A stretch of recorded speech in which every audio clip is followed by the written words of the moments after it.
Անհատապաշտությունը որպես գաղափարախոսություն սկզբնավորվել է լուսավորության դարաշրջանից և համարվում է ժամանակակից հասարակությունների առանձնահատկություններից մեկը, և դրա առաջացման պատճառները բազմաշերտ են, ներառելով հոգևոր, հոգեբանական, ընկերային և քաղաքակրթական գործոններ։ Անհատականությունը հիմքն է մի շարք գաղափարախոսական և փիլիսոփայական ուղղությունների, ինչպիսիք են օրինակ անարխիզմը, էկզիստենցիալիզմը, լիբերալիզմը, հեդոնիզմը և այլն։ Անհատականությունը որպես անհատական շահի գերակայության գաղափարախոսություն շատ հաճախ հակադրվում է հավաքական արժեքներին և ինքնությանը, նպաստելով ժամանակակից աշխարհում տիրող իմաստի ճգնաժամի խորացմանը։ Այս խնդիրներին են անդրադառնում ինքնություն և արժեքներ շարքի այսօրվա քննարկման մասնակիցները՝ Մեսրոպ Քահանա Արամյանը, Հակոբ Մադոյանը և Արմեն Սարգսյանը։ Եվ այսպես, ինչ է իրենից ներկայացնում անհատապաշտության էությունը և ինչու է անհատապաշտությունը համարվում գոյութենական սպառնալիք ինքնության համար։ Խնդրեմ Հակոբ։ Բարև ձեզ։ Նախ երևի տերմինի մասին պիտի խոսենք, անհատապաշտություն, մենք հայերենում իզմ վերջածանցի համարժեքը չունենք և երբեմն այն փոխարինում ենք տարբեր ուրեմն բառերով և կարող է տպավորություն ստեղծել, որ անհատապաշտները ինչ-որ անհատի են պաշտում, չէ, դա այդպես չի, անհատապաշտությունը որոշակի ուսմունք է և գաղափարախոսություն, որը շեշտադրում է անհատի կարևորությունը, բայց ինչ անհատի մասին է խոսքը, եսի, այսինքն անհատապաշտության գաղափարախոսությունը կրող անհատի իր մասին է խոսքը, թե իրենից բացի այլ ուրիշ անհատների, եթե իր մասին է խոսքը, ապա կարելի է սրան ասել եսապաշտություն, և սա կլինի միանգամայն ուրիշ ուղղություն, միանգամայն ուրիշ գաղափարախոսություն։ Անհատապաշտությունը իսկ միջազգային տերմինով ասած ինդիվիդուալիզմը վերաբերում է ոչ թե եսին, ոչ թե եսապաշտական ուղղություն է, այլ այնպիսի մի ուղղություն է, որը շեշտում է անհատի կարևորությունը ի տարբերություն համայնքի։ Անհատը համարվում է համայնքի բջիջը, ատոմը և ենթադրվում է, որ եթե չլինեն բջիջները, չի լինի նաև ամբողջը, հետևաբար կարևոր է անհատը։ Բայց այստեղ մենք խնդիր ունենք և այդ խնդիրը բավականին լավ բացահայտվել է անհատապաշտության ինդիվիդուալիզմի հակառակ գաղափարախոսության, հակառակ ուսմունքի պերսոնալիզմի դիրքերից։ Պերսոնալիզմը գտնում է, որ անհատը հասարակական հարաբերությունների արդյունք է։ Եթե ինդիվիդուալիզմն ասում է, որ յուրաքանչյուրը անհատ է ու վերջ և բոլորը հավասար են և բոլորը ունեն բնական իրավունքներ և մնացած ամեն ինչը պետք է ենթակայության մեջ դրվի այդ բնական իրավունքներին, որ մարդիկ հասարակական դաշինք են կազմում ինչի համար, որպեսզի կարողանան պաշտպանել իրենց բնական իրավունքները, պերսոնալիզմն ասում է ոչ։ Անհատը հասարակական հարաբերությունների արդյունք է։ Անհատը, այս դեպքում կարելի արդեն ասել անձը, որովհետև այնտեղ ինդիվիդուում անհատ, այստեղ պերսոնա, անձ։ Անձը արդեն կարևորվում է ոչ թե իր առանձին մարմնական գոյությամբ, այլ հասարակական հարաբերությունների սուբյեկտ լինելու և որոշակի արժեքներ կրելու առումով, որոշակի արժանապատվություն ունենալու առումով։ Հետևաբար, եթե անհատապաշտությունը համարում է, որ մշակույթը սահմանափակություններ է դնում անհատի համար, պերսոնալիզմը, անձնապաշտությունը կամ անձնադավանությունը, ինչպես մենք որոշեցինք, որ կարելի է նաև այդ դավան ուրեմն արմատով կազմել այդ ուղղության անունը, ապա անձնադավանությունն ասում է, որ մշակույթը հնարավորություն է ստեղծում մարդու համար կտրվել բնութենական միջավայրից, որտեղ ինքը ընդամենը կենդանի է և դառնալ կամ հնարավորություն ունենալ դառնալ մարդ։ Ահա այս ուրեմն համատեքստում պետք է մենք կարողանանք դիտարկել անհատապաշտության թեզերը և եթե դուք ուշադիր եղաք այդ ինդիվիդուումի անհատի ուրեմն ֆենոմենը ի վերջո հանգեցվում է մարմնին, որպես ինչ է նա անհատ, որպես մարմին է անհատ։ Հետևաբար անհատապաշտության մնացած բոլոր դրույթները եւ դրանց հետևանքները ելնելով մարմնից ի վերջո վերադառնալու են մարմնի հասկացությանը։ Իսկ պերսոնալիզմի պարագայում ելնում ենք անձից որպես հասարակական մշակութային կոնկրետ կազմավորում եւ բնականաբար արդեն մարմնից, այսպես ասած, ինչ որ իմաստով ազատագրվում ենք։ Շնորհակալություն, Արմեն, խնդրեմ ձեր անդրադարձ։ Շնորհակալություն։ Ես համաձայն եմ Մադոյանի հետ, որ ցանկացած եզրի հետ կապված նախ եւ առաջ անհրաժեշտ է որոշակի հստակեցում անել եւ անհատապաշտության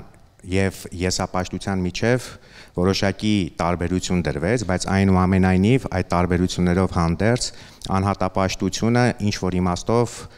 որ իմաստով հանդես է գալիս որպես եսապաշտությունը սնող զարկերակ,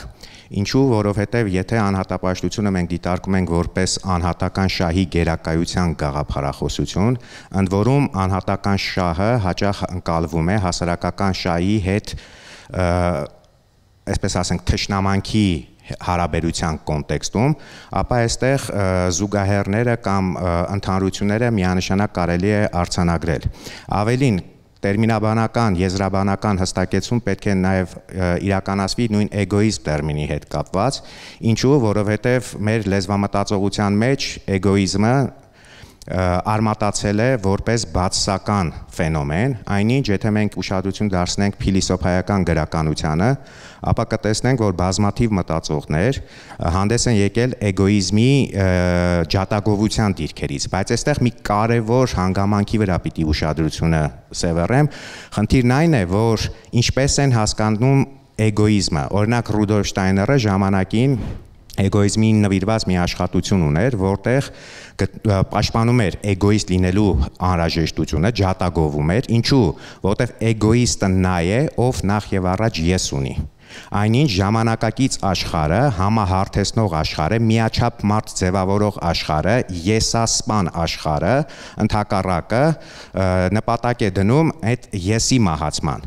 Բայց նաև այստեղ կարևոր է, թե ինչպիսի եսի մասին է խոսքը։ Եսը, եթե փիլիսոփայական, այսպես ասենք, զուգահեռ անցկացնենք որոշակի պատկերավորություն հաղորդեմ, կարող ենք ընկալել որպես նոր պլատոնական, պայմանական էմանացնող ինչ-որ մի սկիզբ, որը լույս է ճառագում, որը արարչական որոշակի, չասեմ արարչական, բայց նորի առաջացման հիմք է հանդիսանում, բայց նույն եսը կարող է հանդես գալ որպես սև խոռոչ, որը աշխարհը կլանում է, որը այս աշխարհը նետված է աշխարհը իր հետ տանելու համար։ Ցավոք սրտի ժամանակակից աշխարհը զարգանում է հենց այդպիսի եսի ձևավորման ալգորիթմով կամ այդպիսի եսի խրախուսման ալգորիթմով։ Այո, նաև ժամանակակից մարդը կարիքը ունի իմաստների։ Նա իմաստի փնտրտուքների մեջ պետք է մշտապես լինի, որովհետև իմաստի արկայությունն է, որ նրան ինչ-որ իմաստով նաև ավելի է կամրջում աշխարհին։ Այդպիսի բազմաթիվ օրինակներ կան, օրինակ հայտնի հոգեբան, ավստրիացի հոգեբան Վիկտոր Ֆրանկլը, որը նաև ժամանակին չակերտավոր, խիստ չակերտավոր բարեբախտություն է ունեցել համակենտրոնացման ճամբարներում հայտնվելու, համակենտրոնացման ճամբարներում աշխատել է բազմաթիվ կալանավորների հետ, այսպես ձևակերպենք, որոնց կյանքի իմաստ հաղորդելու խնդիր է նաև իր առաջ դրել, իմաստի փնտրտուքների նեցուկ է կանգնել եւ պատահական չէ իր աշխատանքային գործունեությունը Ֆրանկլը իրականացնում էր Նիչեի փիլիսոփայության մեջ տեղ գտած մի հայտնի կարգախոսով, որը հայ հասարակությանը կարծում եմ ծանոթ է, եթե գիտես հանուն ինչի արժի ապրել, կարող ես հաղթահարել ամեն ինչպես։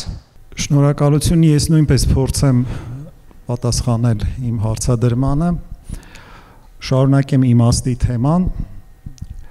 մարդը իմաստ փնտրող արարած է եւ մարդու համար շատ կարեւոր է իմաստավորումը եւ արժեվորումը ամեն ինչի մեջ, մտածողության, փնտրումների, ապրելու համար իրեն պետք է իմաստավորում։ Հենց որ մարդը կորցնում է իմաստը, իսկ դա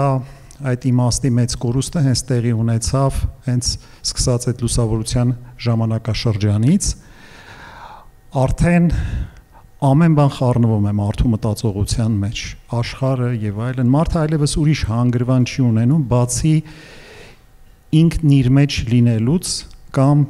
այսպես եսապաշտությամբ, ինքնապաշտությամբ կամ մարդապաշտությամբ զբաղվելուց։ Եվ պատահական չի, որ շատ մտածողներ համարում են, որ հենց անհատապաշտությունը ծնվել է իմաստի կորստից, մեծ իմաստի կորստից, որ չկա այլևս մեծ իմաստ, ժխտվում է Աստծո գաղափարը, հոգևոր կատարելության գաղափարը, հավիտենական կյանքի գաղափարը, այս բոլոր կարևորագույն բաները, որոնք իմաստ են հաղորդում մեր կյանքին։ Այս բոլոր իմաստները, եթե հանում ենք մենք մեր միջից, մեր անհատականությունը կարելի ասել, որ լրիվ զրոյանում է, որովհետև մենք անընդհատ այդ անվերջության, անսահմանության եւ հավիտենականության հետ երկխոսության մեջ ենք։ Առանց այդ հայելու վրա նայելու մենք երբեք մեզ չենք կարող տեսնել։ Վերջավորի իմաստը իր մեջ չի։ Վերջավորի իմաստը անսահմանության մեջ է, եւ սա շատ կարեւոր պնդում է։ Եվ ոչ միայն անհատապաշտությունը համարվում է, որ ծնունդ է առել իմաստի կորստից, անհատապաշտությունը ինքնին ստեղծում է իմաստի ճգնաժամ։ Չեստերտոնը շատ հայտնի մի ասույթ ունի, ասում է, որ անհատապաշտությունը մահն է անհատի, այսինքն անհատապաշտությամբ իրականության մեջ անհատը մեռնում է։ Ինչու է մեռնում անհատը, որտեղ իմաստազրկվում է նրա գոյությունը, բովանդակազրկվում է նրա գոյությունը։ Հետևաբար նշանակում է, որ անհատապաշտությունը թեպետ եւ այսպես ասվում է, որ ինքը բարի, այսպես նպատակներով առաջացած գաղափարախոսություն է, բայց այն տեսքի մեջ, որով նա հիմա արկա է աշխարհում, անհատապաշտությունը ոչ միայն հակադրվում է հանրային բարիքներին, ընդհանրական բարիքներին կամ, չգիտեմ, արժեքներին եւ այլն եւ վտանգ է ներկայացնում հավաքական ինքնության համար, այլ անհատապաշտությունը հենց մեծագույն վտանգ է ներկայացնում անհատական ինքնության համար։ Ըստ Չեստերտոնի խոսքերի դա ուղղակի մահն է անհատականության։ Եվ սա շատ կարևոր խոսքեր են։ Հիմա այդ անձի, անհատի, պերսոնայի եւ այլն տարբերության մասին մի քիչ հոգևոր տեսանկյունից։ Մենք ընդհանրապես հոգևոր գիտակցության մեջ անհատի մասին չենք խոսում, կամ մենք գրափարում նաև ունենք եւ այսօրվա լեզվամտածողության մեջ էլ գործածում ենք դեմք բառը։ Մենք դեմքի մասին չենք խոսում, որ հունարեն պրոսոպան է։ Մենք խոսում ենք անձի մասին, եւ այս անձի հասկացողությունը շատ խորը քրիստոնեական ծագում ունի։ Ուզում եմ ասել, որ հին աշխարհին այս անձի էությունը բացահայտված չէր։ Առաջի անգամ անձ բառ ունենալ ամենայն սրությամբ առաջ է քաշվել, երբ երրորդաբանական այդ ձևակերպումը պիտի տային կապադովկյան հայրերը։ Պարզվեց, որ հին լեզուն չուներ անձ բառ, հին հունարեն լեզուն։ Հին հունարեն լեզվում կար պրոսոպա բառը, որ բառից բուն իմաստով նշանակում էր դեմք, դիմակ, այսինքն իրավաբանական միավոր, եւ ինքը ամենևին չէր նշանակում անձնավոր հոգի։ Եվ հույները ստիպված վերցեցին շատ մի արհեստական բառ, որը կոչվում է հիպոստասիս։ Եվ այդ հիպոստասիս բառը, որը նշանակում է տառացիորեն ենթակայություն, իրենք դրա մեջ դրեցին շատ խորը իմաստ եւ ասեցին mia ousia tres hypostasis, մի բնություն եւ երեք անձեր։ Քրիստոսի մարդեղությունը ինքը բացեց մարդու անձնավոր գոյության ամբողջ խորհուրդը, որը մինչ այդ հայտնի չէր աշխարհում։ Այսինքն Աստված մարդացավ եւ մեզ համար բացահայտեց անձի խորհուրդը։ Եվ անձ բառը այդ տեսակետից հայերենում ունի շատ խորը իմաստ, ինքը պարզապես չի նշանակում դեմք կամ անհատ կամ իրավաբանական միավոր։ Անձ բառը գրաբարում նաև նշանակում է հոգի, այսինքն էության կրիչ է նշանակում։ Եվ այսպես շարունակենք մեր զրույցը անձնապաշտության շուրջ։ Հիմա մի փոքր փորձենք շարունակել իմ տված հարցադրումը, որովհետև ի վերջո այսօր աշխարհը բավականին լուրջ ճգնաժամի մեջ է գտնվում։ Ոմանք համարում են, որ անհատապաշտությունը այդտեղ կենտրոնական դեր է խաղում այդ ճգնաժամի մեջ։ Այ փորձենք մի փոքր սրա մասին խոսել։ Այո, այսօր ճգնաժամը կա, բայց պետք է խոստովանենք, որ ճգնաժամի արմատները չպիտի փնտրել սոսկ 20-րդ դարի իրողությունների շրջանակում, թեպետ 20-րդ դարը այդ ճգնաժամի խորացման համար շատ լավ նախադրյալներ է կարել, 21-րդ դարը լավ նախադրյալներ է ապահովում։ Գուցե շատերի համար տարօրինակ հնչի, բայց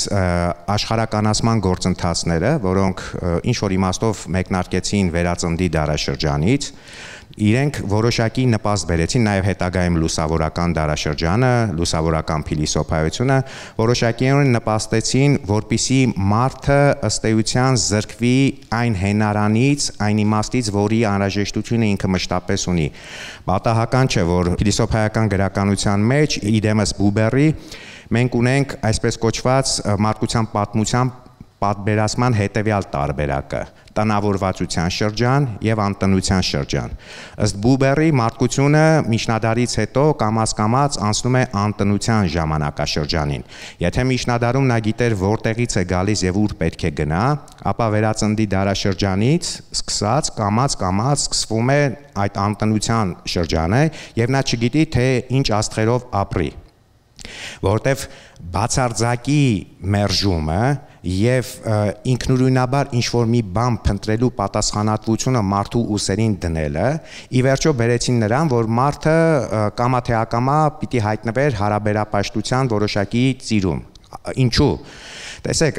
շատ հետաքրքիր բան կա մասնագիտական գրականության մեջ, ասում են մարդկության ինքնասիրությանը 3 խոշոր բարոյական ապտակ է հասցվել իր գոյության ընթացքում։ Բարոյական ապտակները շատ են եղել, բայց 3-ը կարելի ասել եղել են արմատական, ֆունդամենտալ։ Առաջին հարվածը հասցրեց Կոպեռնիկոսը։ Շատերի համար գուցե սա տարօրինակ է, բայց իրականում տարօրինակ ոչինչ չկա։ Ինչու՞։ Որովհետև մենք գիտենք միջնադարում եկեղեցին ընդունել էր Արիստոտելա-Պտրոմեոսյան գեոցենտրիկ համակարգը, համաձայն որի տիեզերքի կենտրոնում գտնվում է երկիր մոլորակը եւ մարդը որպես տիեզերքի կենտրոնում գտնվող կարծես իր բացառիկ կարգավիճակն է եւս մեկ անգամ փաստում, իր աստվածային ծագումն է եւս մեկ անգամ փաստում։ Բայց Կոպեռնիկոսի գեոցենտրիկ, այսպես ասենք, համակարգի քննադատությունը Կոպեռնիկոսի կողմից եւ գելիոցենտրիզմի առաջադրումը բնավ սոսկ բնագիտական հեղաշրջում չէր։ Այն ուներ նաեւ մարդաբանական հետևանքներ, որովհետեւ մարդը այլևս պիտի կասկածեր իդեմս տիեզերքի կենտրոնում չգտնվելու, իր գուցե աստվածային ծագման հարցին։ Հաջորդ ապտակը հասցրեց Դարվինը։ Հասկանալի պատճառներով չեմ ցանկանում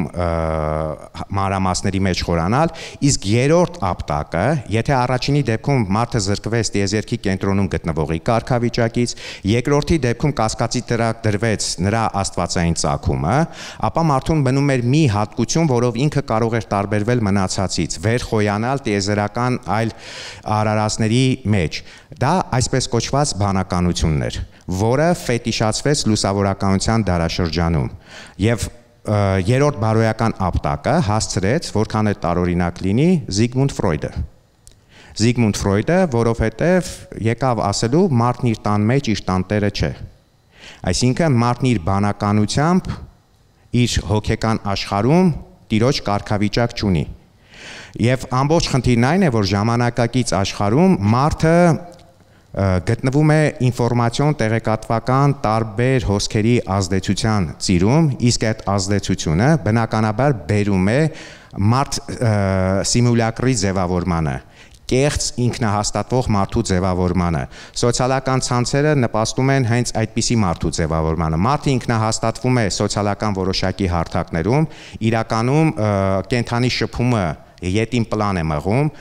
այս հարափոփող աշխարհում նա միշտապես կարիք ունի ինքնաիրացման, բայց իրական կյանքում չկարողանալով ինքնիրացվել, սեփական մխիթարությունը, սփոփանքը գտնում է վիրտուալ տիրույթում։ Եվ վիրտուալ տիրույթում ինքը կարող է շատ հզոր լինել, վիրտուալ տիրույթում ինքը կարող է շատ ինտելեկտուալ լինել, շատ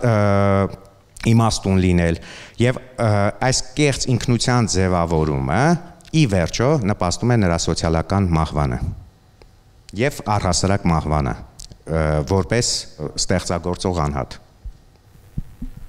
Շատ հետաքրքիր գաղափարներ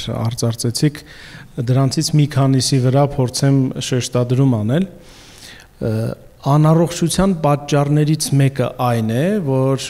մարդը իրեն համարում է մի բան, որը դեռ ինքը չի դարձել։ Առաջ է ընկնում ժամանակից։ Ինչպես պարոն Սարգսյանը նշեց, ես ունենալը շատ լավ բան է։ Բայց ով կարող է ձեռքը դնել կրծքին ու ասել ես ունեմ շատ որոշակի ինքնություն եւ կարող եմ գործել այդ ինքնության դիրքերից։ Այդ եսը շատ հաճախ եւ պիտի այդպես էլ լինի, նպատակ է։ Մարդը ստեղծագործելով եւ նաեւ իրեն ստեղծելով պիտի կայացնի այդ եսը։ Երբ որ եսը կայացած չէ, բայց մարդը իր վրա վերցնում է պարտավորություններ ելնելու այդ եսի դիրքերից, պարզ է, որ նա կհայտնվի մեղմ ասած հիմար վիճակում։ Այդ շփոթի վիճակը կբերի քաոսի եւ այդ քաոսից արդեն ամեն ինչ սпасելի է։ Ես չեմ կարող ասել դա ինդիվիդուալիզմի պատճառով է, թե ոչ։ Գուցե կարելի ավելի մեղմ ձևակերպում անել, որ այն իմպուլսները, որոնք սնում են ինդիվիդուալիզմը որպես գաղափարախոսություն, նաև սնում են այս անառողջ վերաբերմունք, երբ որ մարդը դեռ չկայացած, իրեն համարում է կայացած։ Որն է այդ ուրեմն դրույթը, այն է, որ ինչպես Լոկն է ձևակերպել ժամանակին, յուրաքանչյուր մարդ ունի բավականաչափ բանականություն որոշելու, թե իր համար ինչն է լավ, իրեն ինչն է անհրաժեշտ, իսկ ինչը վնասակար։ Հետո այս դրույթը ժամանակակից ինդիվիդուալիզմի մեջ ձևակերպվեց ավելի խիստ ձևով, որ յուրաքանչյուրը ազատ է ընտրելու իր արժեքները, իր կյանքը եւ այլն։ Բայց հարցն այն է, որ մարդը առանձին չի ապրում մենակ, նա ապրում է հասարակության մեջ եւ այդպիսի անհատներ շատ են, ես կասեի շատ են։ Եվ առաջ է գալիս խնդիր, ինչպես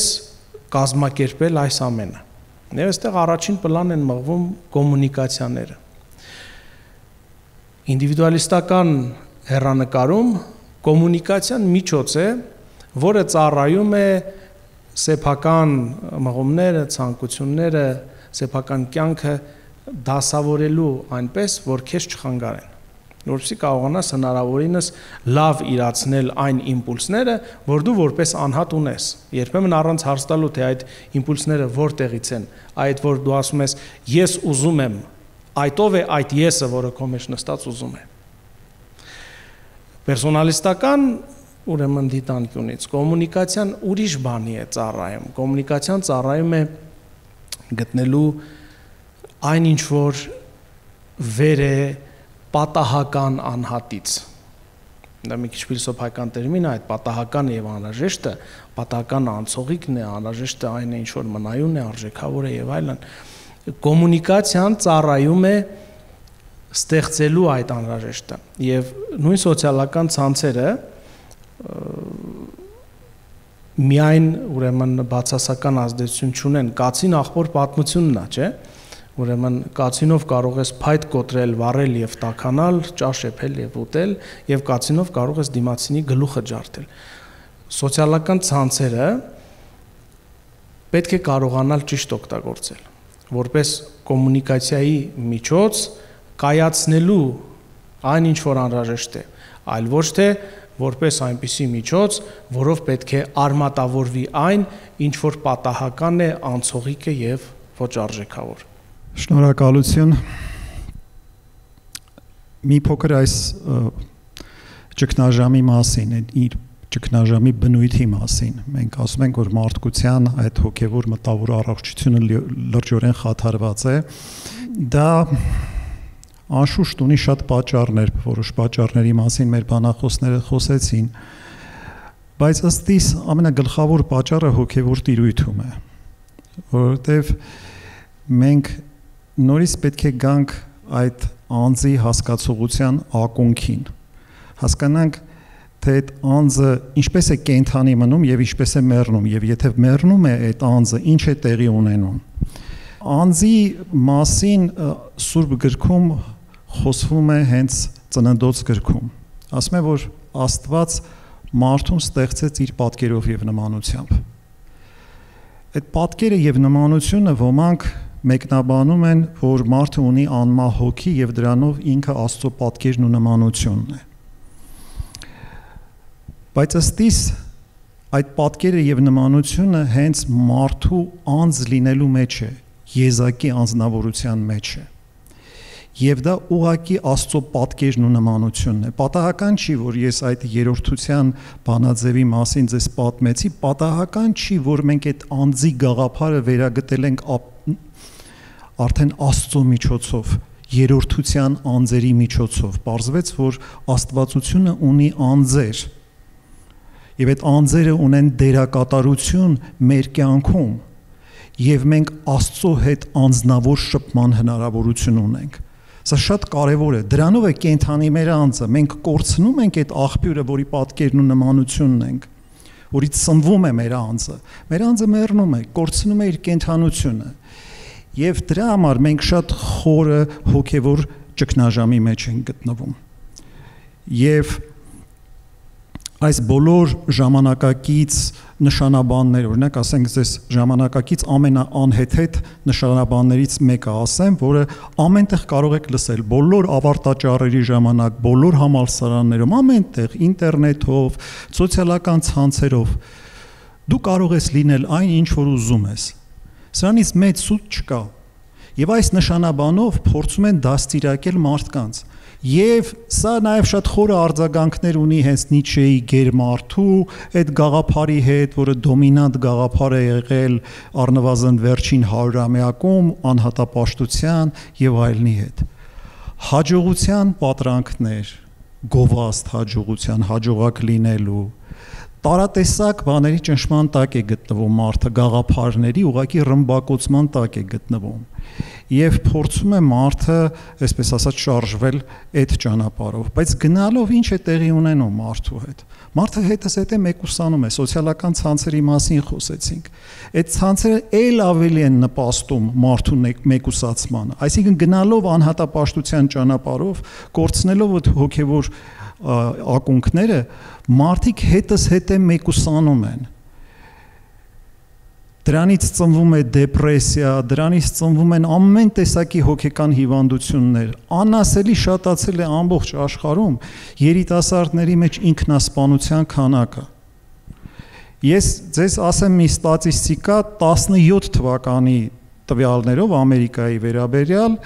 եւ համեմատությունը արված էր 2003 թվականի հետ։ Մոտ 50%-ով այդ ընթացքում աճել է երիտասարդների մեջ ինքնասպանությունների քանակը։ Եվ ընդհուպ մոտեցել է այդ ինքնասպանությունների տոկոսը, ընդհուպ մոտեցել է ճանապարհատրանսպորտային վթարների հետևանքով այդ զոհերի տոկոսին, որը ամենաշատն է ընդհանրապես աշխարհում, խաղաղ պայմաններում ամենաշատը մարդիկ մահանում են ճանապարհատրանսպորտային այդ վթարներից։ Ուրեմն պատկերացրեք ինչպիսի վիճակում է այս իզմերի ճնշման, այս գաղափարախոսությունների ճնշման, այս շեղումների, գայթակղությունների պայմաններում, ինչպիսի վիճակում է գտնվում երիտասարդությունը, նամանավանդ որ ամեն տեղ իրեն ասում են դու կարող ես դառնալ այն ինչ ուզում ես։ Ընդամենը ուզեցիր եւ կդառնաս։ Եվ դրան ինչ խորը հիասթափություններ են հաջորդելու։ Եվ ամենևին մենք մարդկանց չենք պատրաստում փորձություններին, դժվարություններին, ինչպես մարտահրավերներին, ինչպես պետք է պաշտպանվել, ինչպես պետք է պահպանել քո հոգևոր ինքնությունը եւ այլն եւ այլն։ Եվ նաեւ ուզում եի հիշեցնել Ավետարանի մի կարևոր խոսքը այս մասին, որտեղ այս աշխարհում լրջորեն արկա է նաև մեղքի հասկացողությունը եւ դրա համար Քրիստոս ասում է, որ եթե կամենում ես քեզ գտնել, պիտի կորցնես քեզ։ Մեզ թվում է, որ մենք ազատ ենք մեր որոշումներում, բայց մեր կամքը շատ լուրջ բռնադատված է մեղքի պատճառով։ Եվ ամենևին մենք ազատ չենք։ Մենք ազատություն ենք ասում, բայց մենք ավելի ստրկացած վիճակում ենք գտնվում, քան ստրուկները փարավոնների ժամանակ։ Որտեւ այդպիսի գաղափարական ճնշում նրանց վրա չի եղել, ինչ որ կա ժամանակակից մարդու վրա։ Եվ այդ տեսակետից Քրիստոսի խոսքերը շատ կարևոր են։ Եթե ուզում ես ճշմարիտ ազատության հասնել եւ գտնել ինքդ քեզ, պիտի կորցնես այդ մեղքի եսը, որ հետդ քաշ ես տալիս։ Հիմա անդրադառնանք դահլիճից մեզ ուղված հարցերին։ Իսկ ուզենայի մի փոքր շեշտադրում անեք պատճառի եւ գոյավորման այդ խնդրի վրա։ Ինչով կամ ինչու այն մեջտեղ եկավ այդ անհատականության գաղափարախոսությունը։ Ես կասեի ոչ թե գաղափարախոսություն, այլ մշակութային շատ կարևոր ֆենոմենի մասին։ Ինչու եմ ուզում, որ դուք պատճառի մասին խոսեք, որովհետև այդ պատճառը եւ պայմանավորում է ինչ-որտեղ նաեւ հետևանքը։ Առաջինը ես կուզեի մատնանշել հոգեվոր իմաստով, երբ որ դրախտի մեջ Ադամն ու Եվան ընտրության հնարավորություն ունեին աստվածներ դառնալու, հիմա գաղափարախոսությունը պնդում է, որ դուք այլևս աստվածներ եք, ոչ թե դուք պետք է դառնաք, դուք արդեն աստված ես, ես, նա, մյուսը, ամեն մեկս աստվածը ենք։ Եվ երկրորդ տեսանկյունը, որը իմ կարծիքով մի փոքր մենք հիմա չանդրադարձանք, դա տնտեսական տեսանկյունը, կապիտալիզմի տեսանկյունը, երբ որ անհատը վերածվում է ապրանքի բառից բուն իմաստով, այսինքն վաճառիր քեզ, որպեսզի կարողանաս նաև գնես այլ ապրանքներ, ինչը արտաբերել է, եթե չեմ սխալվում, աստղերից մեկը, ռեփ երգիչ, եթե չեմ սխալվում, որ ասեց այլևս ես բիզնեսով չեմ զբաղվում, ես եմ բիզնեսը։ Ես կուզենայի այս թեմային նույնպես անդրադառնալ, եթե կարելի է։ Շնորհակալություն։ Դերևս ես սկսեմ հոգևոր իմաստով հարցին եւ կապիտալիզմի մասին հարցերը թողելով մյուսներին, թույլ տվեք այսպիսի մի դիտարկում անել։ Եթե համեմատենք մարդկությունը, ողջ մարդկությունը, մեկ մարդու հետ, ասելով, որ մարդկությունը նույնպես ունի մանկություն, երիտասարդություն, հասունություն եւ այլն, ապա մենք մի հետաքրքիր բան կարող ենք նկատել։ Ինչու է վերջին դարերում առաջացել ինդիվիդուալիզմը, որովհետև դրա ժամանակն է, որովհետև եկել է ժամանակը, որպեսզի առանձին մարդիկ արդեն կարողանան իրենց մեջ կայացնել ինքնուրույն ես։ Բայց այնպես ինչպես երեխան օրինակ խոսել սովորելիս սկսում է սխալներ թույլ տալ, մարդկությունը նույնպես այս առաջադրանքը կատարելիս պատմամշակութային քաղաքակրթական առաջադրանքը կատարելիս թույլ է տալիս սխալներ։ Երեխայի սխալների վրա մենք ծիծաղում ենք, շատ հաճելի է, բայց նույնքան հաճելի չի լինի, եթե այդ երեխան նույն թոթովախոսությամբ շարունակի արդեն հասուն ժամանակ։ Ուրեմն մեր խնդիրը հետևյալն է, որպեսզի մենք կարողանանք տարբերել սխալը, այդ թոթովախոսությունը, անհաջող քայլերը անձի կայացման եւ հաջողված քայլերը։ Դա պետք է անել այն մարդկանց օրինակով, ովքեր կարողացել են կայացնել իրենց եսը եւ այդ մարդիկ, ովքեր կայացել են իրենց եսը, մաս են դարձել համաշխարհային մշակույթի։ Բոլոր խոշոր ստեղծագործողները։ Ուրեմն հետեւյալն է. ես պետք է զարգանա, եսը պետք է զարգանա, դա կարելի է զարգացնել կամ այդ դատարկ տեղը, որը կարելի է լցնել տարբեր հնարավոր ձևերով, պետք է կարողանալ ընտրել ճիշտ եղանակը դա լցնելու, որպեսզի յուրաքանչյուր մեկը դրանով նաև նպաստի համայնքի եւ ինչու՞ չէ մարդկության առաջընթացին։ Ձեր հարցը շատ բազմաշերտ էր։ Ես փորձեմ անդրադառնալ այդ հոգևոր մասին։ Ադամի եւ Եվայի օրինակը դուք բերեցիք, այո, դա Աստծուց դուրս աստվածանալու ցանկություն էր, որը կարելի է լիովին ասել, որ այսօր գերիշխող նաև թեմա է ժամանակակից հասարակության մեջ տրանսհումանիզմը, որը մենք անցյալ հաղորդման ժամանակ քննարկեցինք, կամ այդ հոմո դեուսի գաղափարը, ոչ այլ ինչ է, եթե ոչ Աստծուց դուրս աստվածանալու ցանկություն։ Նիչեի գեր մարդու գաղափարը նույնպես այդպիսի մի դրսևորում էր։ Իհարկե իրենք բոլորը ուշացել են, որտեղ այդ մեղքը նախ եւ առաջ գործել է Ադամը դրախտում։ Ինքն է առաջի անգամ որոշել Աստծուց դուրս առանց Աստծու Աստված դառնա։ Արդեն ինքը այդ քայլը արել է, դրա ծանրագույն հետևանքները մենք մինչև այսօր կրում ենք։ մարդկությունը իր վրա կրում է այդ ծանրագույն հետևանքները բոլոր առումներով։ Բայց նաև պետք է ասել, որ Ադամի այդ քայլը, այդ Աստծուց դուրս մտածողությունը, նաև ինչպես արդեն ասացի, Աստծուց կտրված անձնականության ցուցադրում էր կամ եսի ցուցադրում էր։ Ընդհանրապես հոգևոր գիտակցության մեջ ես պետք է ասեմ, որ բոլոր չարիքների աղբյուրը այդ կեղծ եսն է, սխալ եսն է։ Դրա համար երբ մենք խոսում ենք եսի կայացման մասին, պետք է ասել, որ մեր շանսերը շատ քիչ են, որ այդ եսը կայանա, որտեղ այդ եսը բռնադատված է մեղքի տակ։ Դրա համար է Քրիստոս ասում, որ դու պիտի կորցնես իրեն, քանի դեռ դա հետդ քաշ ես տալիս, ոչ մի լավ բան քեզ հետ չի ստացվելու։ Եթե չմաքրվեցիր, դու երբեք ինքդ քեզ չես կարող գտնել։ Իսկ ինչպես մենք ինքներս մեզ պիտի գտնենք, մենք մեզ գտնելու ենք միայն Աստծո սիրո մեջ։ Աստված եկավ, մարդ դարձավ, մարդկային բնություն ստացավ եւ մեզ ցույց տվեց իր սերը մեր նկատմամբ։ Եվ մեզանից էլ պահանջում է որոշակի զոհաբերություն, որպեսզի մենք ընդառաջ գնանք այդ աստվածային սիրուն։ Եթե մենք պատրաստ չենք այդ զոհաբերությունը անել, ապա ոչ մի բան մեզ մոտ չի ստացվի։ Եվ ինչ պիտի զոհաբերենք, այսինքն պիտի հրաժարվենք, պիտի զոհաբերենք հենց այդ կեղծ եսը, որպեսզի իրականը գտնենք։ Խնդրեմ։ Մարդկության պատմությունը ցույց է տալիս, որ գրեթե բոլոր ժամանակաշրջաններում մարդը ներկայացել է, այսպես ասենք, հացի եւ կրկեսի դիտողի կարգավիճակով եւ հաշտ է եղել այդ կարգավիճակին։ Դեռևս հին Հռոմում կային արտահայտություններ, որ ասում էին, չէ, որ հին Հռոմը ոչ թե սենատն է, այլ օրինակ գլադիատորական այդ կոլիզեումի ավազը։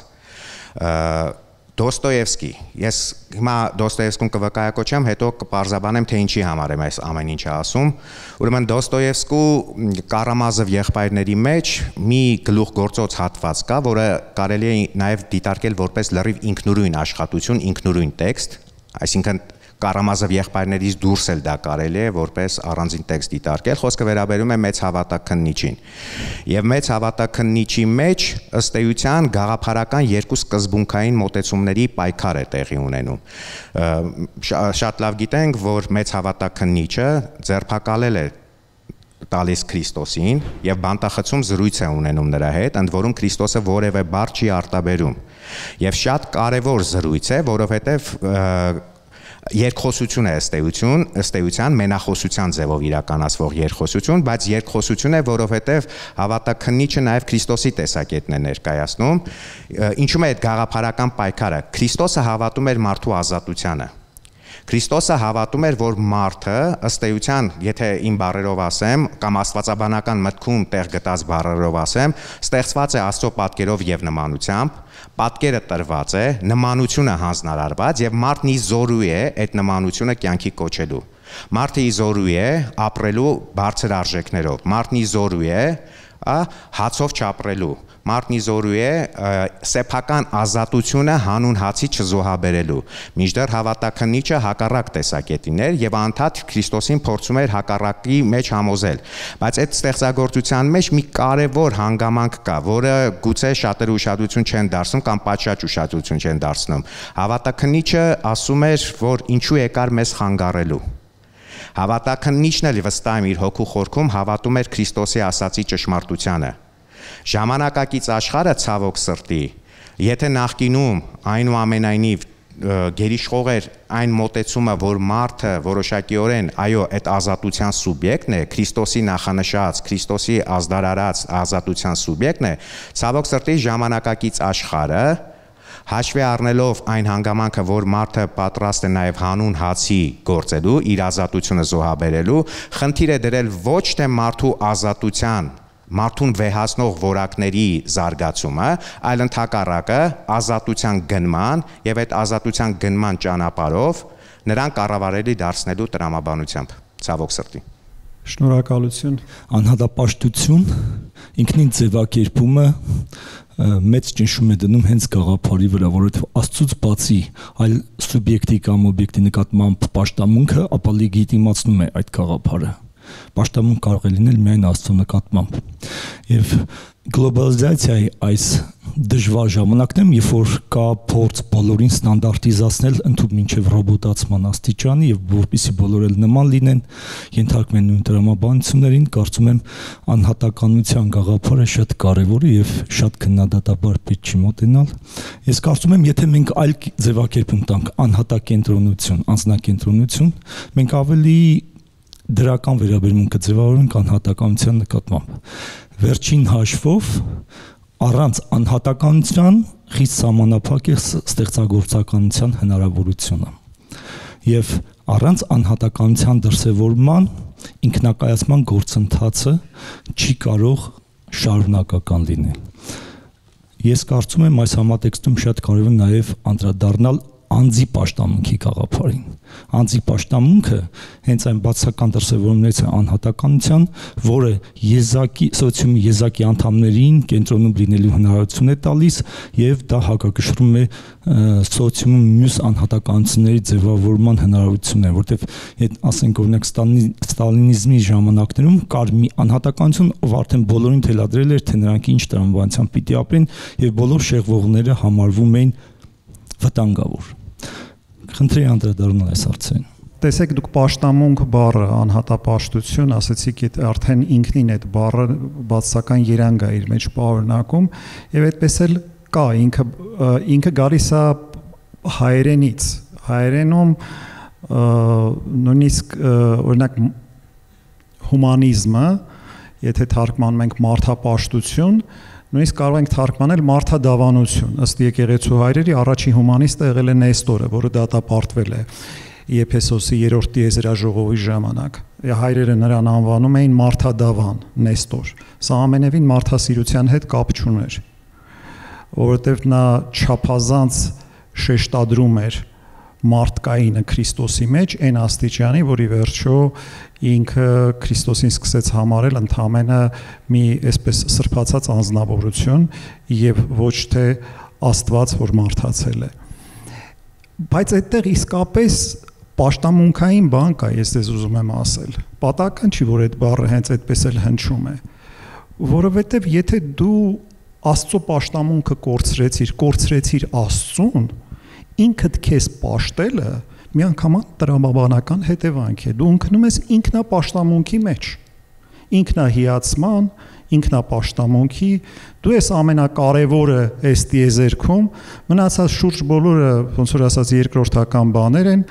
ամեն բան ինչ որ կա, պետք է ոնց որ ասած մենակ քո կարիքները եւ այլն սպասարկի եւ այլն։ Մենք անդրադառնալու ենք այդ հարցին նաեւ վերջում։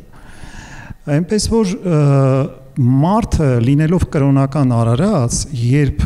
կորցնում է կրոնը, իսկ մարդը ունի լրջագույն կրոնական փնտրումներ, ինքը հենց բնական պաշտամունքը կորցրեց, ինքը ամեն ինչից պաշտամունք է սարքելու, մի սնահավատություն իր համար ստեղծելու է, մի կեղծ պաշտամունք իր համար ստեղծելու է, եւ ցավոք սրտի այդ ինքնապաշտամունքը կամ մարդկային ինչ-որ նոր կրոնի ստեղծագործությունը նույնպես արկա է ժամանակակից հասարակության մեջ։ Ես որոշակիորեն համաձայն եմ ձեր դիտարկման հետ, որ անհատակենտրոնության մասին նաև պետք է խոսել, պարզապես որպեսզի տարըմբռնումներից զերծ մնանք, մի կարևոր շեշտադրում եմ, մենք տվյալ պարագայում խոսում ենք անհատապաշտության որպես անհատական շահի այսպես դոմինանտության գերիշխման գաղափարախոսության մասին։ Բնականաբար եւ փիլիսոփայական մտքի շրջանակներում եւ ոչ միայն փիլիսոփայական մտքի շրջանակներում մեծապես կարեւորվել է հենց անհատականության կերտումը, բայց ինչպիսի անհատականության մասին է խոսքը, ինչպիսի անհատի մասին է խոսքը, ինչպիսի եսակրի մասին է խոսքը, այդ եսակիրը ինչպիսի հարաբերության մեջ է գտնվում արտաքին աշխարհի հետ։ Եթե հաղորդման սկզբում ասեցի իր ընտրությունն է, նա կամ կարող է ներկայանալ որպես ճառագող լույս կամ կլանող սև խոռոչ։ Բազմաթիվ մտածողներ, ովքեր դեմ են արտահայտվել անհատապաշտությանը, հանդես են եկել նաև յուրօրինակ անհատակենտրոնության դիրքերից։ Նույն Գարեգին Նժդեհը ժամանակին կասեր մարդը գաճաճ է իր ներքին հսկայի բաղդատմամբ։ Նժդեհի նաև համոզմամբ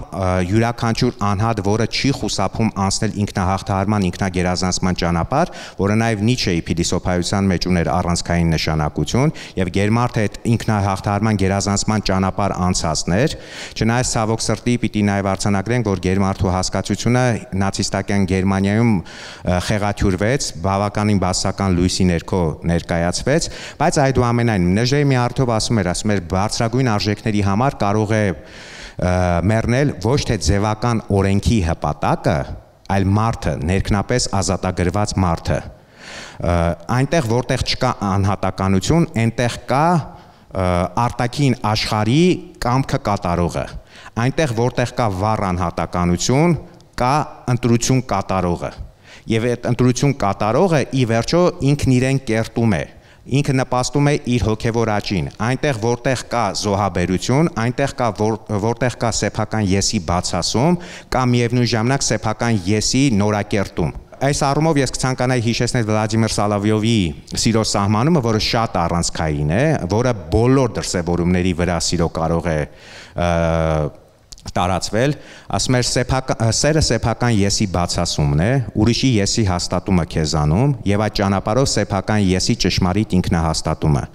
Այ անհատակենտրոնության մասին եթե խոսենք ընդունելի տարբերակով, ապա յուրաքանչյուրը չպիտի խորշի սեփական եսի բացասման ճանապարհն անցնելուց, որովհետև այդ ճանապարհը անցնելով ինքը կերտում է սեփական եսը։ Ես սիրում եմ հայրենիքը, պատրաստ եմ հանուն հայրենիքի որոշակի զոհաբերության։ Զոհաբերությունը չպետք է անպայման հասկանանք Հունան Ավետիսյան տարբերակով։ Ես սիրում եմ ծնողիս, պատրաստ եմ հանուն նրա սեփական եսս բացասել,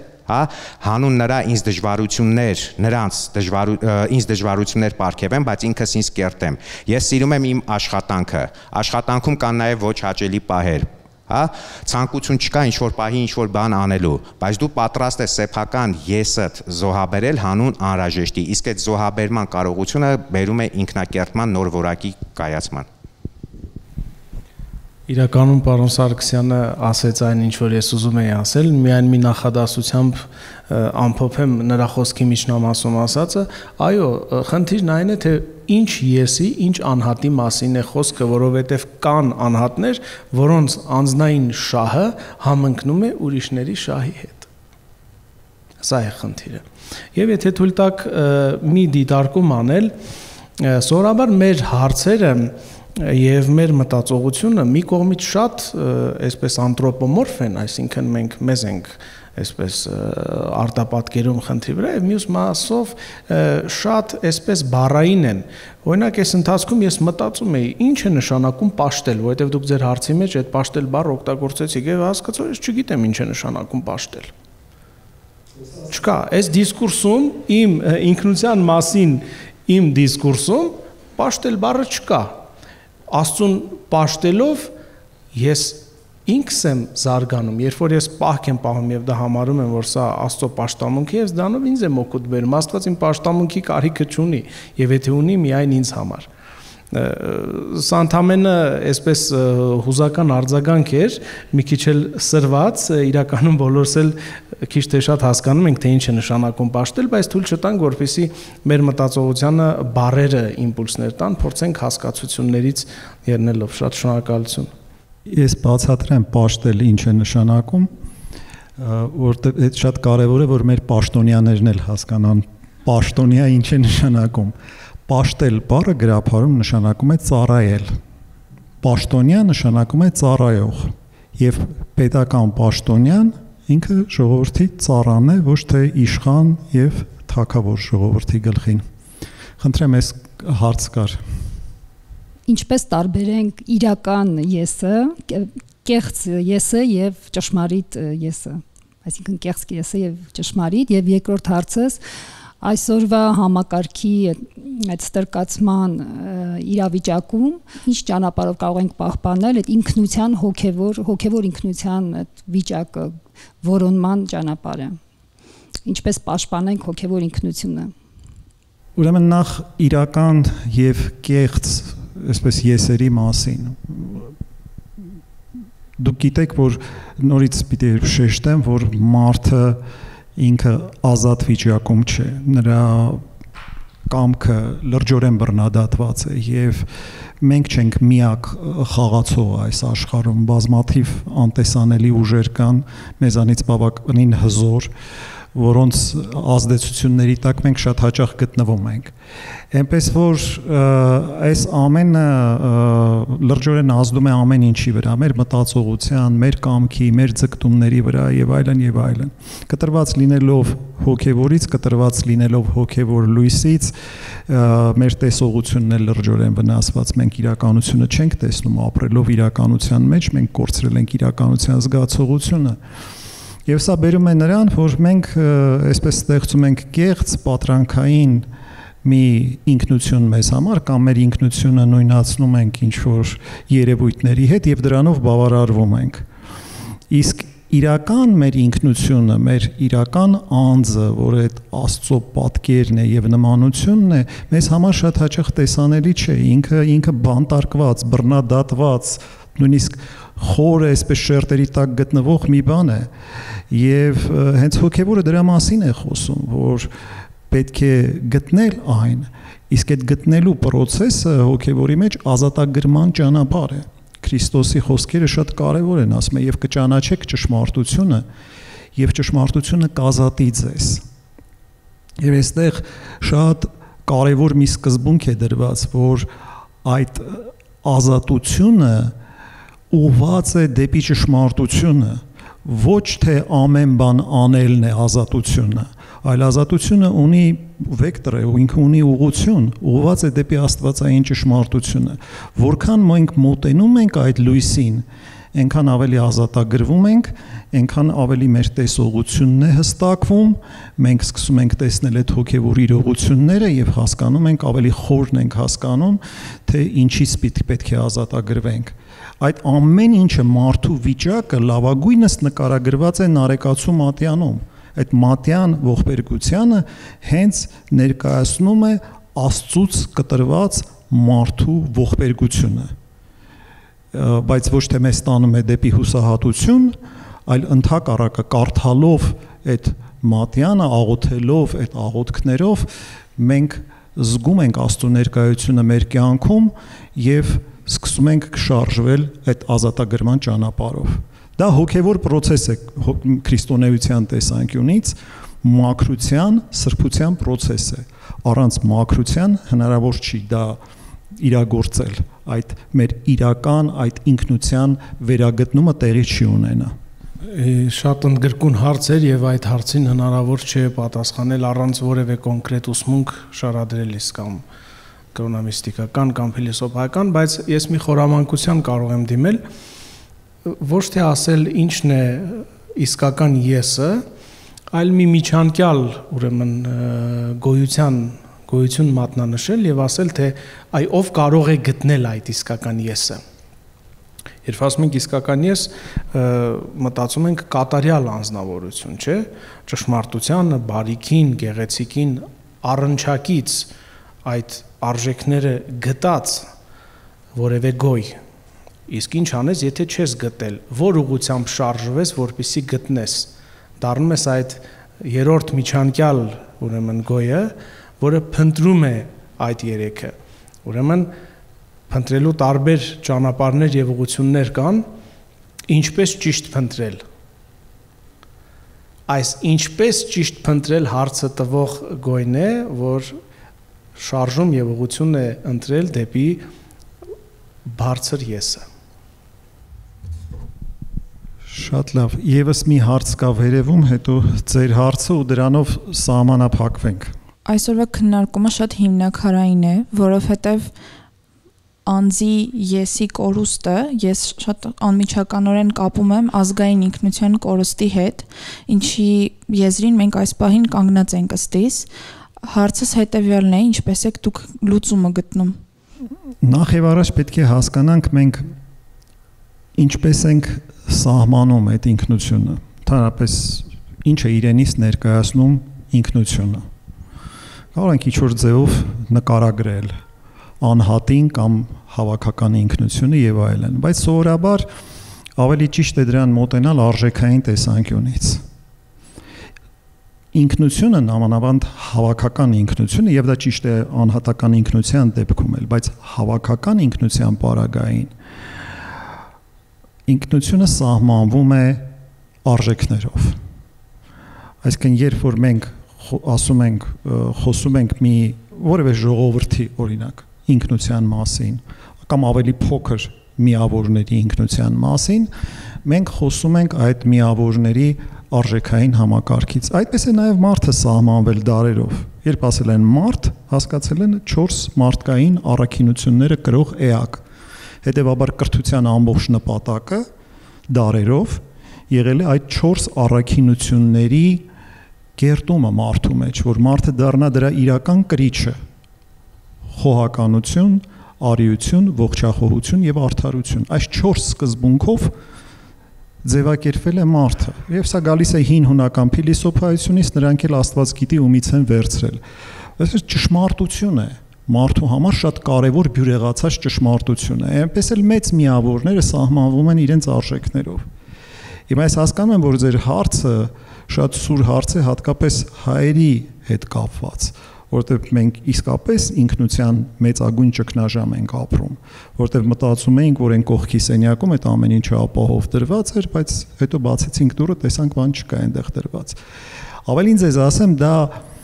հարատև սինթեզ է, անընդհատ պետք է այդ ուղղությամբ աշխատել։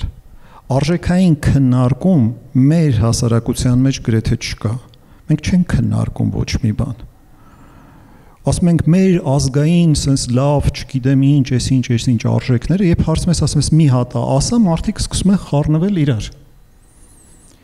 Ես փորձ ունեմ այդ հարցը այլ ազգերի տալու եւ պատասխաններ ստացել եմ։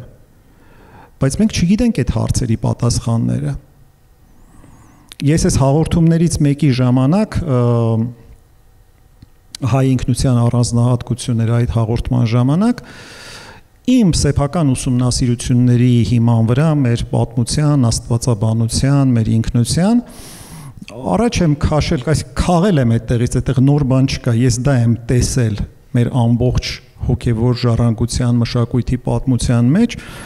առաջ եմ քաշել 4 արժեք, որի շուրջ հայերը կարող են միավորվել։ Ըստ իս դա է բխում մեր պատմությունից, այն փաստերից, որ մենք ունենք։ Բայց առանձնակի մեծ քննարկում հանրության մեջ, ես ենթադրում եմ, երբ որ առաջ քաշենք դա, տեղի կունենա որոշակի քննարկում։ Չկա, մենք շատ пассив ենք այդ տեսանկյունից, բայց մենք պետք է գտնենք դա եւ դրանով մեզ սահմանենք եւ ամեն մեկս հասկանանք, որ մյուսների հետ միավորված ենք այս արժեքներով։ Շատ ընդգրկուն հարց է եւ բնավ չեմ հավակնում հարցի հետ կապված սպառիչ պատասխան ներկայացնելու, պարզապես մի երկու դիտարկումներով կցանկանամ կիսվել։ Ազգային ինքնության ճգնաժամի մեջ արմատները կարելի է նաև փնտրել 21-րդ դարի գլոբալ մարդաբանական ճգնաժամի շրջանակներում, սա մեկ, եւ երկրորդը մեր ինքնության ճգնաժամը նաև պայմանավորված է նրանով, որ մեր ինքնությունը կերտող առանցքային կերպարները մեր կյանքում չկան, իսկ եթե կան, առավելապես կան որպես շրթային ներկայություն ապահովողներ։ Ցավոք սրտի սա պիտի արձանագրենք, ինչ եմ ուզում ասել, որպեսզի տարումբռնումներ չլինի, մենք այսօր հպարտությամբ կարող ենք խոսել նարեկացու մասին, բայց նարեկացին մեր կյանքում չկա, որտեղ մենք հաղորդ չենք դառնում նարեկացուն, որտեղ մենք մեր կյանքում չենք ապրեցնում նարեկացուն։ Մենք կարող ենք խոսել մեր մյուս մեծերի մասին, բայց մյուս մեծերը մեր կյանքում չկան։ Մենք շատ հաճախ Հովհաննես Թումանյանի ցիտումներ կանենք մեր նկարագրի բացասական կողմերը ցիտելու համար, բայց դրանով կհպարտանանք, բայց քայլ ջանք չենք գործադրի այդ թերությունները շտկելու ուղղությամբ։ Մենք խոսենք Նժդեհի պատմաստեղծ առաքելության մասին, Նժդեհի մեծության մասին, բայց միևնույն ժամանակ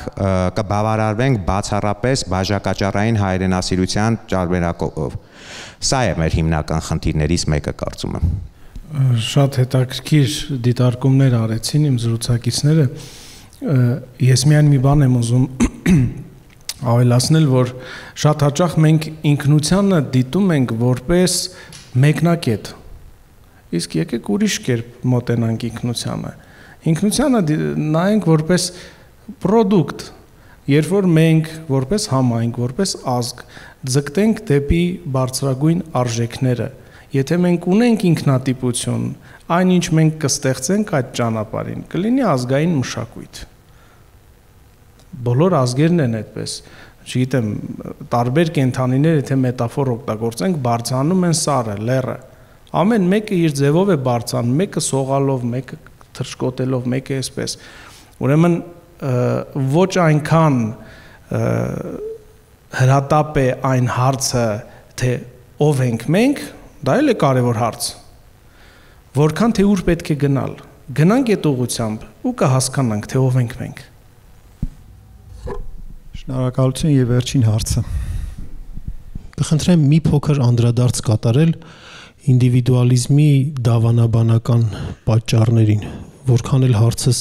կարող է տարօրինակ հնչել, որովհետև ասացիք, որ անհատապաշտությունը առաջանում է այն ժամանակ, երբ որ իմաստն է սկսում բացակայել, իմաստը երբ որ բացակայում է,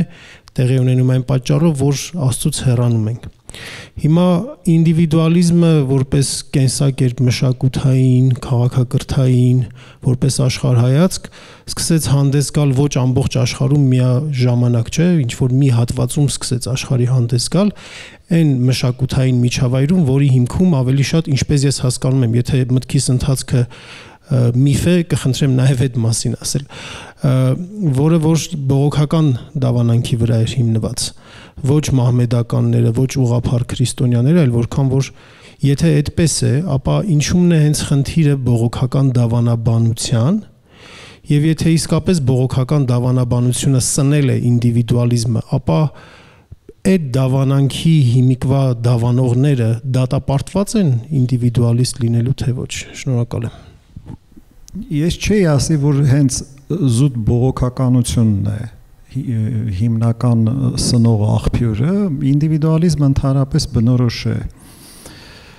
արևմտյան, այսպես քաղաքակրթությանը, եւ տարբեր ուղակի կրոնական միջավայրերում ինքը շատ տարբեր ձևով է ի հայտ գալիս։ Իհարկե կա նաև այդ էկլեզիայի գաղափարը, այսինքն եկեղեցու գաղափարը, որը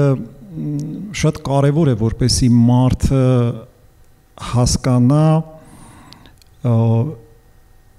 իր անհատականության, իր անձնական զոհաբերության, համայնքի հետ կապի, Աստծո հետ կապի այդ փոխկապակցվածությունը, որովհետև այնտեղ շատ հստակ ձևով է դա ասվում, այսինքն եկեղեցաբանության մեջ փրկության գաղափարի մասին խոսելիս, որ փրկությունը, մարդու փրկությունը դա սոսկ անհատական ճիգ չէ։ Դա հավաքական ճիգ է։ Անհատի ճիգերը շատ կարևոր են, բայց շատ կարևոր է, որ դու գտնվում ես էկլեզիայի մեջ եւ այդ էկլեզիան, այսինքն եկեղեցին, ինքը քեզ հզորացնում է իր ներկայությամբ, պաշտպանում է քեզ։ Պատահական չի, որ եկեղեցին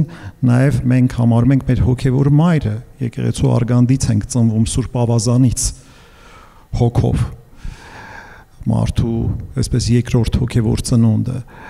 Ուրեմն եկեղեցին մեր հոգևոր մայրն է, որը պահում եւ պահպանում է, եւ մենք այդ հոգևոր մոր միակ զավակը չենք։ Եվ նաև շատ կարևոր մի գաղափար կա այդ եղբայրության գաղափարը, քանի որ մենք եկեղեցու զավակներն ենք եւ ունենք երկնավոր հայր, մենք նրա զավակներն ենք, եթե մենք միասնական հայր ունենք, ուրեմն բնական է մեր եղբայրությունը։ Ցանկացած այլ տիպի եղբայրություն, որտեղ չկա ընդհանուր հայրություն, ինքը վաղ թե ուշ փլուզվելու է։ Ուրեմն եկեղեցին նաև տալիս է այդ մարդու ինքնության կայացման շատ այսպես առողջ հոգևոր միջավայր է տալիս, որ յուրաքանչյուր մարդու անհատական տքնությունները, անհատական ճգնությունները, անհատական սրբությունը շատ կարևոր է, բայց եկեղեցու կենտրոնական ակտը, որից որ մենք սնվում ենք, մեր հոգևոր սնունդը ստանում ենք, այսինքն Սուրբ Պատարագը կատարվում է էկլեզիայում, եւ Քրիստոս ասեց, սա կանեք իմ հիշատակի համար։ Այլ կերպ ասած, այդ եկեղեցին իրենից ներկայացնում է այդ Սուրբ Սեղանի շուրջ հավաքվածների միությունը, Ուրեմն այդ եկեղեցաբանական պատկերացումների մեջ թե անհատը, թե էկլեզիան, թե հավաքականությունը շատ դինամիկ կերպով միահյուսված են։ Ոչ անհատն է անհետանում, անհատը շատ կարևոր է, անհատն է սրբանում։ Եվ յուրաքանչյուր անհատի առաջ դրված է սրբության խնդիր։ Անհատական ճգնության, անհատական զոհաբերության, առանց դրա ոչ մի բան չի լինում։ Բայց նաև շատ կարևոր է այդ անհատների եւ սուրբ է, հա, սրբության աստիճան ունի այդ անհատների միասնականությունը իրար հետ։ Այլ կերպ ասած, քրիստոնեությունը կարող ենք ասել, որ ինքը ինչ որ ձևով լավ իմաստով մարդու կայացման լրջագույն ճանապարհ է, ազատագրման լրջագույն ճանապարհ է։ Մարդը կորել էր հին աշխարհում, քրիստոնեությունը Աստծո մարդանալով գտավ մարդուն եւ տվեց մարդուն իրագործվելու լիակատար ճանապարհ։ Կարող ենք ասել ինչ որ առումով այդ ինդիվիդուալիզմը քրիստոնեության այդ խեղված տարբերակն է։ Եվ բնական է, որ հենց քրիստոնեական միջավայրում է այդ ինդիվիդուալիզմը ծագել որպես գաղափարախոսություն։ Ես մի հավելում անեմ, երևի հարցը այսպես է պետք դնել, ոչ թե ինչու ինդիվիդուալիզմը ծնվեց այն միջավայրում, որտեղ կար բողոքականությունը, այլ որտեղ ծնվեցին բողոքականությունը, իսկ հետո ինդիվիդուալիզմը։ Ծնվեցին Եվրոպայում։ Իսկ Եվրոպան մարդկության լոկոմոտիվն էր, հա?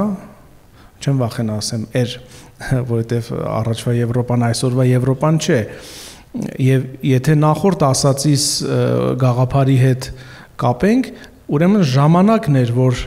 ծնվեին եւ բողոքականությունը եւ ինդիվիդուալիզմը։ Պարզապես ինչպես Տեր Հայրը ասաց, պետք է տարբերակել լավ ինդիվիդուալիզմը եւ խոտելին, վատը։ Մենք մինչև հաղորդումը զրույցի ժամանակ խոսում էինք ինդիվիդուալիզմի նաև օգուտների մասին, որ թույլ չի տալիս, որպեսզի ամբողջը խժռի անհատին եւ այլն, այսպիսի ձևակերպումներ հնչեցին, միշտ պետք է նկատի ունենալ, որ ինդիվիդուալիզմը այն մեկը, որը այդ բարձրագույն եսը դիտարկում է որպես իդեալ եւ մարդուն կոչ է անում շարժվել դեպի դա, թե այն ինդիվիդուալիզմը, որ ասում է քո մարմնի եւ պատահական սոցիալական եսի ցանկությունները ամեն ինչ են եւ վերջ, պիտի դրան հետևես։ Բնականաբար մի այսպես բանել ես ասեմ եւ անցնեմ հաջորդ հարցին,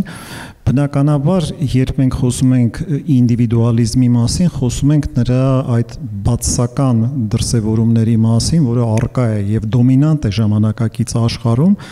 եթե մենք նրա վրա նայում ենք որպես անհատի կայացում, ինքնաիրագործում, ազատագրում, դեպի ճշմարտություն գնալ, զոհաբերություն եւ այլն այս կոնտեքստում ենք նայում, ապա դա միանգամայն համերաշխվում է քրիստոնեական հոգեվոր պատկերացումների հետ։ Սրա դեմ ոչ մի բան չունի Քրիստոս։ Սրա դեմ ոչ մի բան չունի քրիստոնեությունը, բայց ցավոք սրտի նորից այն բոլոր հոգեվոր պատճառներով, որ ես ասացի, դա գնում է հիմա լրիվ այլ ուղղությամբ։ Եվ իմ վերջին հարցումը զրուցակիցներին, որ կարծում եմ նույնպես կարևոր է անդրադառնալ, վերաբերում է նյութապաշտությանը եւ սպառողականությանը։ Սրանք նույնպես դիտվում են ինդիվիդուալիզմի այսպես տրամաբանական հետևանքներ։ Եվ ինդիվիդուալիզմը շատ հաճախ հենց այսպիսի երևույթներով է ի հայտ գալիս աշխարհում եւ խնդրեմ ձեր արձագանքը այս երևույթներին։ Այո, եւ նյութապաշտությունը եւ սպառողականությունը ընդհանրության լուրջ աղերսներ ունեն այն անհատապաշտության հետ, որի մասին այսօր որոշակիորեն խոսեցինք։ Ես կցանկանամ նյութապաշտության ու սպառողականության այդ վտանգավորության մասին մի պատկերավոր օրինակի հիման վրա խոսել, օրինակով խոսել կամ ներկայացնել։ Եկեղեցիների համաշխարհային խորհրդի նիստերից մեկի ժամանակ կրոնական գործիչներից, մտածողներից մեկը մարդկության ապագան, մարդկությունը ավելի ճիշտ համեմատել էր Տիտանիկ նավի հետ։ Ասում էր Տիտանիկ նավը շուտով կարող է բախվել այսբերգին։ Եվ ասում էր, ինչպես գիտենք, այսբերգը ունի թե վերջերյա հատված եւ թե ստորջերյա հատված։ Վերջերյա հատվածը վտանգավոր է անշուշտ, բայց պակաս վտանգավոր է, քան ստորջերյա հատվածը։ Ինչու՞, որտեղ նա ավելի մեծ է մակերեսով եւ անտեսանելի է։ Ինչ էին խորհրդանշում վերջերյա եւ ստորջերյա հատվածները։ Համաձայն այդ մտածողի վերջերյա հատվածը այսբերգի խորհրդանշում էր ժամանակակից մարդկության ուղեկցող բնապահպանական, ռազմաքաղաքական, սոցիալ-տնտեսական, պարենային դեֆիցիտի հետ կապված, ժողովրդագրական տարաբնույթ խնդիրների ողջ համախումբը։ Սակայն ամենից վտանգավորը ստորջերյա հատվածը ըստ Բերգի խորհրդանշում էր ժամանակակից մարդկության ապահովքեղենացվածությունը, սպառողականությունն ու նյութապաշտությունը։ Եվ մի շատ լավ ձևակերպում էր տալիս, այդ ձևակերպման մեջ Աստված եզրը կա, Աստված հաստատությունը կա, բայց գուցե կարող ենք տարբեր կերպ ոգեու տեսանկյունից հարցին մոտենալ։ Ասում էր, եթե մենք կորցնենք Աստծուն, բայց պահպանենք ամեն ինչ, ըստ էության կկորցնենք ամեն ինչ, սակայն եթե կորցնենք ամեն ինչ, բայց պահպանենք Աստծուն, ըստ էության չենք կորցնի ոչինչ։ Աստված նկատի ունեմ անպայման չի, եթե մենք մեր նկարագիրը, մեր ոգեղենությունը, մեր վերանձնականով ապրելու կարողականությունը մեր մեջ սպանենք, ապա թաթախված մնալով այս նյութապաշտության ծիրի մեջ, մենք մեր ինքնակործանման, մեր մահախոսականը, կարելի է այսպես ասել, կարտաբերենք։ Մենք մասնակիցը կդառնանք մեր թաղման ծեսի։ Այո, նյութապաշտությունը, սպառողականությունը ինդիվիդուալիզմի հետևանքներն են եւ անխուսափելի հետևանքները, որովհետեւ ինչպես ասացի այն ամենասկզբում, երբ որ խոսում էի ինդիվիդուալիզմի հիմնադրույթների մասին, դրա հիմքում դրված է մարմինը։ Իսկ եթե մարմինը դիտարկվում է միայն որպես մարմին, ոչ թե օրինակ որպես հոգեմարմին կամ ոգեմարմին, ինչպես մի շարք ուրիշ ուսմունքներ դիտարկում են, ապա այդ մարմնին բնորոշ է ինչը, անցողիկությունը, այդ մարմնին բնորոշ են հազար ու մի ուրիշ ուրեմն ատրիբուտներ, որոնց բավարարումը հնարավոր է գտնել միայն էլի անցողիկի էլի մարմնականի ոլորտում։ Ահա այստեղից այս ուրեմն նյութապաշտական հետևանքը անհատապաշտության։ Իսկ ինչ վերաբերում է ուրեմն սպառողական այդ տենդենցին, ինձ թվում է դա մի քիչ ավելի լայն համատեքստում պետք է հասկանալ, որովհետև միայն մեկ ուսմունքի կամ մեկ դիրքորոշման հետ կապել ժամանակակից աշխարհի մնացած բոլոր թերությունները, ձախողումները, ճարիքը եւ այլն, կարծում եմ, որ այդքան էլ նպատակահարմար չի։ Իհարկե մենք այսօր խոսում ենք ինդիվիդուալիզմի մասին, բայց ինդիվիդուալիզմի կողքին կան նաեւ մի շարք ուրիշ տենդենսներ, որոնք ինդիվիդուալիզմի հետ միասին են բերում այն ճարիքին եւ դժվարություններին, որ այսօրվա աշխարհում առկա են, եւ մեղքը միայն մեկինը չէ, այլ նրանց այսպես կոչված համախմբի ընդհանուր համագործակցության մեջ։ Պետք է ասել, որ այս ամենը նաեւ լայնորեն գովազդվում է եւ մարդուն շատ ակտիվորեն մղում են այդ նյութապաշտության եւ սպառողականության։ Հիմա ինչ է դրա էությունը իրենից ներկայացնում, այդ նյութապաշտությունը եւ արդեն դրա հետևանք նաեւ սպառողականությունը, ես կասեի, նախ որ տեղի է ունենում ինքնության նույնականացում քո ունեցվածքի, քո արտաքին դրսևորումների հետ։ Դեք մենք ինքնության մասին ենք, չէ՞, խոսում ես համատեքստում, ինչ վտանգներ են սպառնում ինքնությանը։ Դու այլևս դառնում ես այն, ինչ ունես, կամ ինչպես դու արտաքնապես հանդես ես գալիս այս աշխարհում։ Բացարձակապես հոգեզրկված մի վիճակ, եւ քո ինքնությունը նույնացված է այդ նյութական բարիքների եւ ընդհանրեն արտաքին դրսևորումների հետ։ Պողոս Արաքյալը շատ հետաքրքիր մի արտահայտություն ունի, առաջի անգամ ես որ կարդացի դա, ինձ մի քիչ տարօրինակ թվաց, ինքը ասում է, որ արծաթասիրությունը մայրն է բոլոր մեղքերի, եթե այլ բառով ասենք, դրամասիրությունը, փողասիրությունը ըստ Պողոս առաքյալի բոլոր մեղքերի մայրն է։ Որտեղ մենք գիտենք, որ ամենամեծ մեղքը, գոնե 7 մահացու մեղքերից հպարտությունն է, իսկ Պողոս առաքյալը արդեն ասում է, որ սա շատ ավելի գոյութենական մեղք է եւ մայրն է ընդհանրապես մնացած բոլոր մեղքերի կամ արմատն է մնացած բոլոր մեղքերի։ Եվ դա իսկապես այդպես է, որովհետև դրամասիրությունը, արծաթասիրությունը ցույց է տալիս քո սերը աշխարհի նկատմամբ։ Սա արդեն ոչ թե կապվածությունն է կամ ինչ որ պաշտամունք է, ծառայություն է եւ այլն։ Ամենաբարձր բանը, որ դու ունես, որը բնորոշում է քեզ որպես մարդ, դա սերն է եւ քո սերը ուղղված է դեպի նյութականը։ Ավետարանում ասում է, որ երկու տիրոջ չես կարող ծառայել։ Աստծուն եւ մամոնային շատ հստակ է։ Մամոնան հենց այդ փողն է, ասում է չես կարող ծառայել։ Կամ մեկին պիտի ծառայես, մյուսին պիտի ատես, կամ հակառակը, չկա երկու սեր։ Ուրեմն այդ սերը պետք է ուղղված լինի դեպի մեկը։ Եվ շատ հետաքրքիր է նաև այս տեսանկյունից նայել Քրիստոսի փորձությունների վրա։ Գիտեք, ավետարանում նկարագրված են 3 փորձություններ, եւ եթե վերլուծելու լինենք Քրիստոսի այս 3 փորձությունները, պետք է ասենք, որ դրանք ֆունդամենտալ փորձություններ են մարդկության համար։ Եվ վերջին եզրափակիչ փորձությունը հենց դրա մասին է։ Սատանան ցույց տվեց Քրիստոսին այս ամբողջ աշխարհը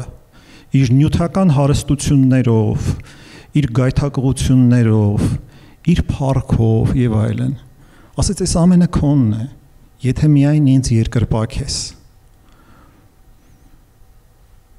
Եվ ստացավ Քրիստոսից իր պատասխանը. ետևս անցի սատանա։ Եվ սա հենց այդ փորձությունը ցույց է տալիս, որ մարդկությունը գտնվում է ֆունդամենտալ գայթակղության մեջ, ֆունդամենտալ։ Ամեն պահ մենք կանգնած ենք այդ փորձության առջև։ Բայց Քրիստոս պատահական չէր մտնում այդ փորձությունների մեջ, նա չէր մտնում որպես մեր նման բռնադատված մեկը, այլ նա մտնում էր այդ փորձությունների մեջ, որպեսի մեզ ազատագրեր, ազատվելու հնարավորություն տալ, եւ Քրիստոսով մենք ունենք այդ ազատությունը, դիմագրավելու այդ փորձություններին, հաղթահարելու այս աշխարհի նկատմամբ, նրա նյութական բարիքների նկատմամբ սերը եւ այդ սերը փնտրել ավելի բարձր տիրույթում, հոգեվոր տիրույթում, հավիտենականության մեջ, որովհետև դա ենք մենք մեզ հետ տանելու հավիտենական կյանք, ինչ որ այս աշխարհում կա, այդ նյութական բարիքները մենք մեզ այդ հավիտենական կյանք չենք տանելու։ Ուրեմն շատ կարևոր է, որ մենք այդ սերը ունենանք եւ ճիշտ կարողանանք մտնել այդ հավիտենական կյանք։ Շնորհակալություն պիտի հայտնեմ շատ հետաքրքիր զրույցի համար եւ նաեւ շատ հետաքրքիր բովանդակալից խորը հարցերի համար։ Ամենայն բարիք եմ մաղթում ձեզ։ Գնացեք խաղաղությամբ, շնորհակալություն։